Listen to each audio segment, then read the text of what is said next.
Have you ever wondered why happiness always feels out of reach, no matter how hard you try? What if the endless chase is the very thing stealing it from you? We live in a world that tells us to pursue joy, success, and pleasure as if they're trophies to be captured. Yet the more we run after them, the further away they seem to drift. This paradox is at the heart of why so many people feel restless, anxious, and unsatisfied. The truth is uncomfortable but liberating. Happiness is not something you chase, it's something you allow. From childhood, most of us are taught that life is a ladder. You climb each rung: good grades, good job, good partner, good house, and at the top waits happiness like a shining prize. But as adults, we discover the ladder keeps going. The next promotion, the next gadget, the next big moment. Each goal reached only reveals another, higher rung. And so the chase never ends. Psychologists call this the hedonic treadmill, the phenomenon where our emotional baseline resets after each achievement, forcing us to seek even bigger highs to feel the same level of satisfaction. The treadmill spins faster, but we never actually get anywhere. This is why chasing happiness can make you miserable. When you see happiness as a destination, every moment that falls short of that destination feels like failure. Your mind becomes obsessed with measuring and comparing. Am I as happy as I should be? Am I happier than others? Did I make the right choice? Instead of living, you're auditing your life like an accountant. This self-surveillance breeds anxiety, and anxiety chokes out joy. You can't taste the present because you're too busy judging it. There's also the hidden pressure of social comparison. We scroll through curated feeds of smiling faces, exotic vacations, and success stories. The message is subtle but powerful. If you're not constantly thrilled, you're doing life wrong. This creates a cycle of shame and inadequacy. You think, everyone else has it figured out, why don't I? But the truth is, many of those smiling faces are just as lost.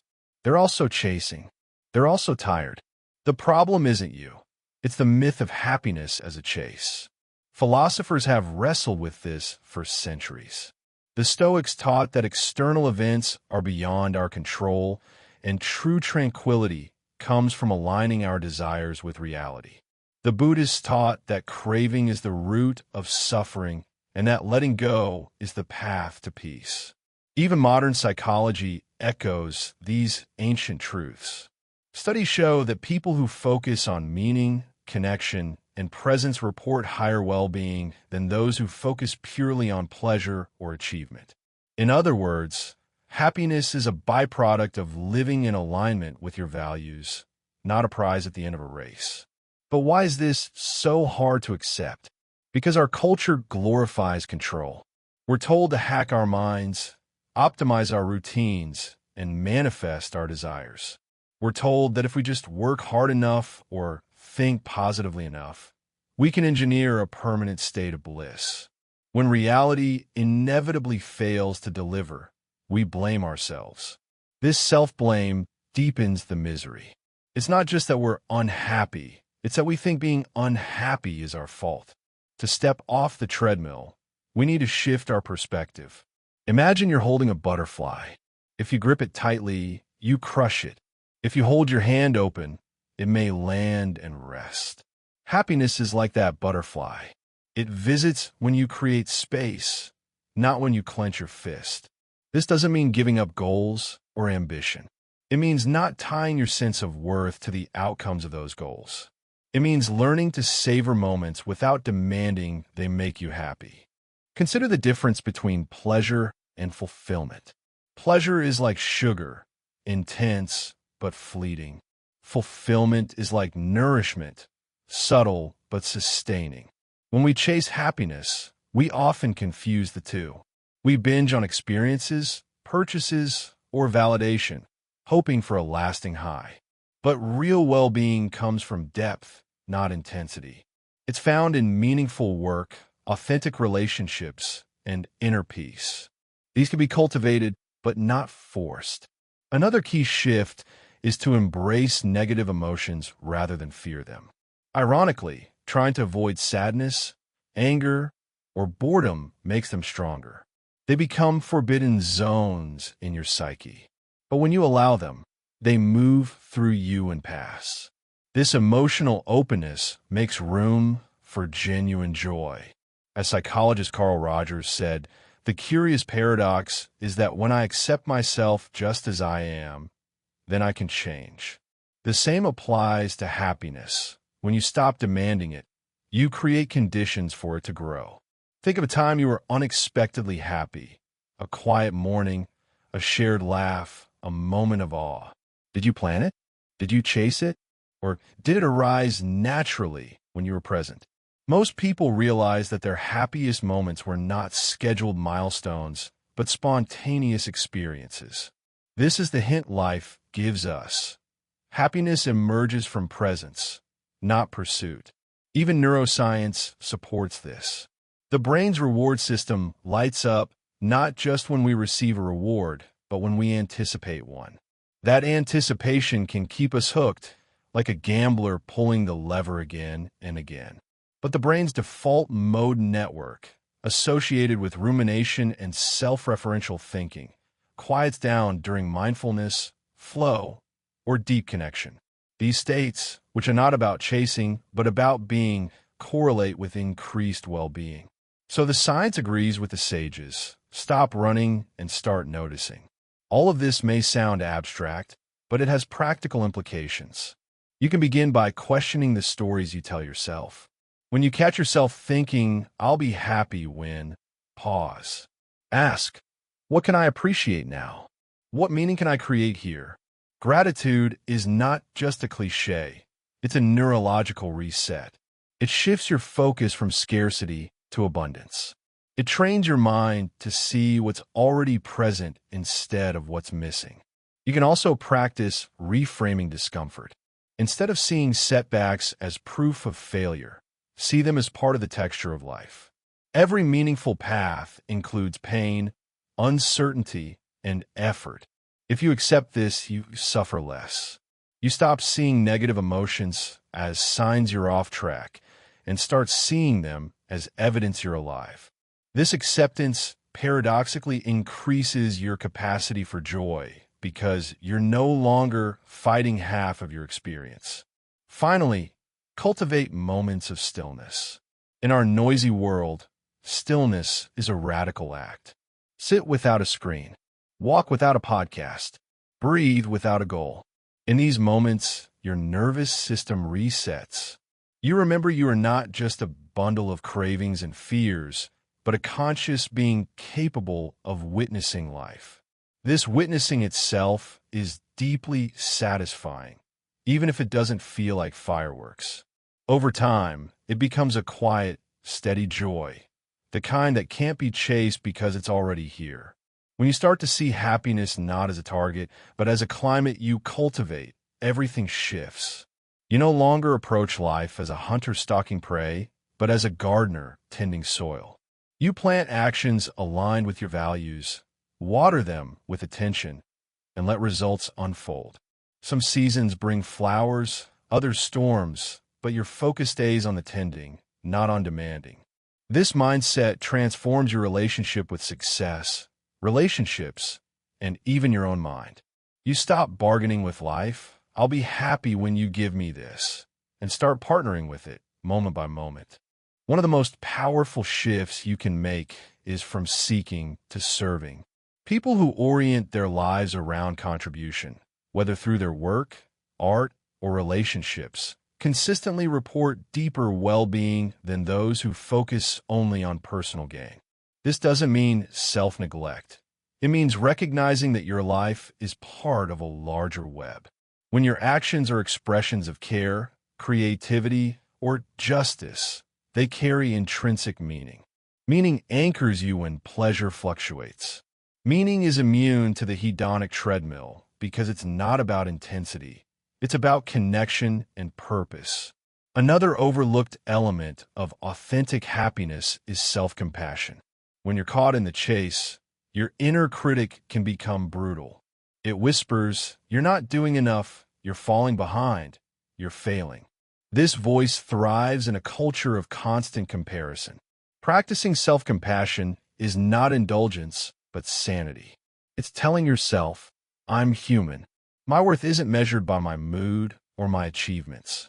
Studies show that people who treat themselves with kindness after setbacks are more resilient, more motivated, and paradoxically more successful than those who whip themselves with guilt. Self-compassion slows the treadmill. This new approach also reframes ambition. Goals are not abolished. They're liberated from the burden of having to make you happy. You can still strive for growth, mastery, or change, but you hold those goals lightly. You see them as experiments, as expressions of your curiosity and potential, not as conditions for your worth. This shift makes effort more joyful and failure less catastrophic. You can even enjoy the struggle because it's no longer a referendum on your value. Happiness research reveals another clue: experiences over possessions. When we buy things, the pleasure fades quickly. When we engage in meaningful experiences, learning, traveling, volunteering, creating, the memories and skills enrich us long after the moment passes. Experiences also tend to involve other people, and social connection is one of the strongest predictors of long-term well-being. Not superficial networking, but authentic bonds, sharing time, vulnerability, and stories. Humans are wired for connection. Trying to outsource happiness to things instead of people leave a void that no purchase can fill. Ironically, slowing down can also speed up your sense of fulfillment.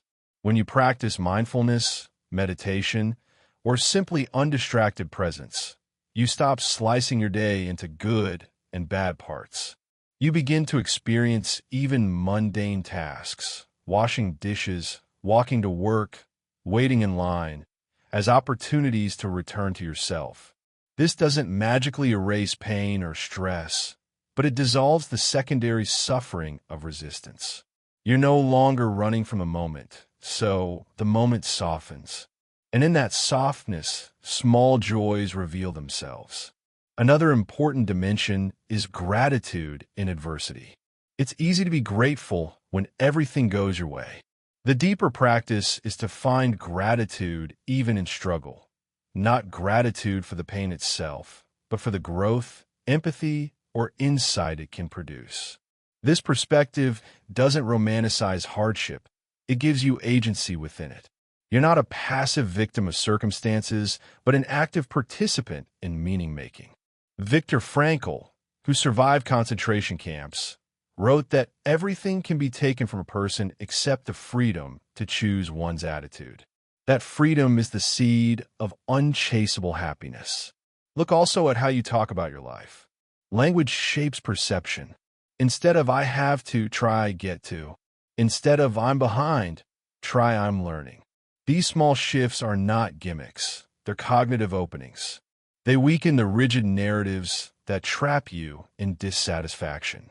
When your self-talk becomes more spacious, your experience follows. You stop narrating your life as a failure to reach happiness and start narrating it as an ongoing, unfolding journey. All of this leads to a radical insight. You don't have to feel happy to live a meaningful, satisfying life. Some days you'll feel tired, anxious, or sad. That's not a sign you're failing at life. It's a sign you're alive. When you stop pathologizing normal fluctuations of mood, you reduce the meta-suffering of believing something is wrong with you. Over time, this acceptance creates a stable foundation. Happiness then becomes not a mood spike, but a quiet confidence, a trust in life's rhythm. You can rest in that, even when storms pass through. Imagine waking up tomorrow without the pressure to be happy. Imagine approaching your day not as a hunt, but as an encounter. You drink your coffee, feel the warmth of the mug, notice the light in the room, speak to a friend, work on something that matters.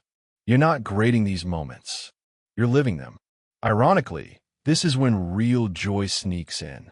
Not because you forced it, but because you stop forcing it. This is the paradox at the heart of all great wisdom traditions. In letting go, you receive. So the next time you feel the urge to chase happiness, one more purchase, one more milestone, one more hack, pause. Ask yourself, what am I really seeking? What am I unwilling to feel right now? Often, behind the chase is a fear of emptiness, a discomfort with stillness. But emptiness isn't a threat, it's space. Stillness isn't a void, it's where life's deeper qualities arise. When you dare to face that space, you discover you're not missing anything essential. You're already whole enough to meet life as it is.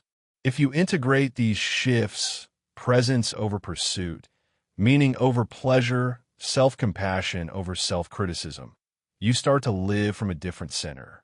Your nervous system calms. Your relationships deepen. Your work gains authenticity. And yes, you experience more happiness, but as a side effect, not as a chased goal.